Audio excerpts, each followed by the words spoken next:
Thank you for staying with us. You're welcome back. It is still the AM Weekend Show, and right now we're going to be looking at all the headlines that we have on the front pages of our national dailies, beginning with the Saturday Times.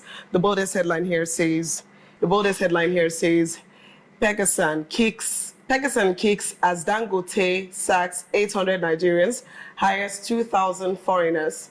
Also on this paper, Tinubu declares economy on path of recovery, hails Nigerians' patience. Ladoja inaugurated as 44th Olubadan, requests Ibadan State creation from Tinubu. Also on this paper, we have another headline that says 22.3% of families in Nasarawa embrace family planning. That's what we have on the Saturday Times. And moving straight to the Saturday Tribune, boldest headline says Dangote refinery, Pengassan clash over sack of workers. Riders say union alleges plan to replace Nigerians with Indians. Company denies mass sack report, says over 3,000 Nigerians still at work. You can find more of this on page 4. Your INEC chairman must not be a partisan. This is by ADC. You can find more of that on page 25. We also have on this paper, Tinubu says hardship will soon be a thing of the past. You can read more of that on page 3. And lastly on this paper, I will serve Ibadan with all my might.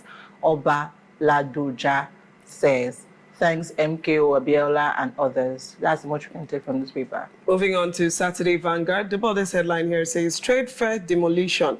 I lost everything before my foreign partners, says Magnus Ike. We chose peace, not violence. This is credited to Chief Eric. Traders allege selective exercise, say complex is federal land. Lagos defense action. Those are the riders under the headline. We have another headline that says Nigeria's economy at 65. How we missed the boats. You find that on page 9. Another headline says role of kings not only to wear beads and acquire women. You find that interesting one on page 5. And finally, Fubara dissolves pensions board constituted by IBAs. And moving straight to The Guardian this weekend, Nigeria at 65. Tears of children leaders cannot ignore. More, you can find this on page 26 and page 27. I'm happy to witness history. Tinubu declares as Ladoja ascends Olubadan throne. More of that on page 2. Alleged terrorism, you have case to answer. Court tells in the can. More of that on page 2 as well. UNGA 80, Shetima, UN chief meets over Nigeria's security council bid. UNDP partnership, more of that on page 3. And still on this paper, we have Dangote refinery refutes alleged sack of workers over unionism. Coalition backs company rejects Dapman's 1.5 trillion naira subsidy push. More of that on page 3, and that's the much we can take from this paper. All right, moving on to Leadership Weekend. The boldest headline here says, education loan, Northwest leads, Southeast trails as 516,137 students receive 99.5 billion naira in 16 months. The rider says Northwest 157,831 students, Northeast 127,058 students, and Southwest we have 92,850. We also have North Central 74,120 students, and South 37,180. Meanwhile, Southeast we have 27,098 students. And the second rider says Southeast leaders beg students from region to make use of opportunity. That's an interesting one. We also have another headline that says, who is to blame for giant of Africa long slumber? Nigeria at 65. From glory to gloom, the dwindling fortune in sports. That's the much we can take on this paper. And from Saturday Punch, all hail King Ladoja. Ex-governor crowned 44th Olubadan, demand Ibadan State. President, 4 governors, ministers, monarchs, grace coronation. Tinubu Lot Ladoja's perseverance, says tough times over. And we also have on this paper, which is the boldest headline, sacked workers. Pengassan threatens to picket Dangote refinery. Riders say Group summons emergency meeting, says 800 workers fired. Exercise not arbitrary. Saboteurs targeted. Dangote says, why my brother, his wife, 3 children were poisoned to death. This is by a sibling. And also on this paper, suck and die. Deadly cheap drug turning youngsters into zombies. And lastly on this paper, 13 die in Zamfara mining pits collapse. That's the much we can take from this paper. Moving on to Saturday Independent. About this headline here says, ASU threat. Government silence may plunge varsities into indefinite strike again. That's the boldest headline we have here. We have another headline that says, Senate, Afenifere wants Attorney General, security agencies to investigate Natasha's allegations. Dangote Refinery debunks mass sack claims, says reorganization a commitment to safety. And another headline here says, why I support state police, says Governor Mutfwang. That's what we have on Saturday Independent. And from Weekend Trust, we have how food harms you. Food addictive impact, that you will find on page 4. Bandits gunned down worshippers at Zamfara Mosque, that you will find on page 16. Sahat built from my servant as messenger, that you'll find on page 15. Dangote Group sack workers, that you'll find on page 16. Investigation, journalists secure 2 jobs with Oluwole certificates, that you'll find on page 8. 2027, Jonathan's heart in the ring, that you find on page 7. And lastly on this paper, delegates walk out on Netanyahu at UNGA, that you find on page 23. And that's pretty much what we have on the papers. Okay, well, I think we have quite some interesting headlines here. There's just about 1 or 2 that made it to all the papers, but I think the one that caught my attention is the one we'll find on Leadership Weekend, the boldest headline talking about the education loan. And it says that Northwest leads, Southeast trails as 516,137 students receive 99.5 billion naira in 16 months. And when you go through the rider, you see that there was a breakdown of how many students per state through the geopolitical zones. And it appears to be that the Southeast has the lowest. And I, for some reason, I saw this coming. I don't know why I saw this coming, but I saw it coming. Now, the question now that trails my thoughts at this moment would be, why? Is it that we have too many capable students and parents who are able to fund their education without the need for the loan? Are we all, going to school and just flexing and just, we have the money, everything is okay? Or could there be some other underlying reasons why the Southeast would be recording such a low figure? What would your thoughts be on that? So I am going to be speaking from a place of a student. Okay, great. I wouldn't want to. You wouldn't want to? I wouldn't Why? want to take loan if I'm sure I can handle it myself. If I'm sure I can pay my fees. If I'm sure I can handle paying my fees, or I have someone that is training me without any complaint or any trouble, I don't want to get into loan that I have to pay later on. That's one thing. Nobody wants to get into a loan if they're already sure they can handle it. Then secondly, I feel like it's basically because trust issues to a large extent. Okay, we've always thought the Southeast always, it's not like this is my particular view. The Southeast always feels marginalized to a large extent, or we don't feel the Southeast. Let me just say it like that. Okay. That's why I said it's my own personal view. Okay. Right? I don't want to, impose it on. So that's one. And I feel, when you feel like you're not part of this family to a large extent, something coming from that family, sometimes you don't feel comfortable taking it because you don't know their plans to a large extent, right? So I feel that's one of the reasons why, it is like that. And another thing is awareness. There is no so much awareness on what the plan is all about.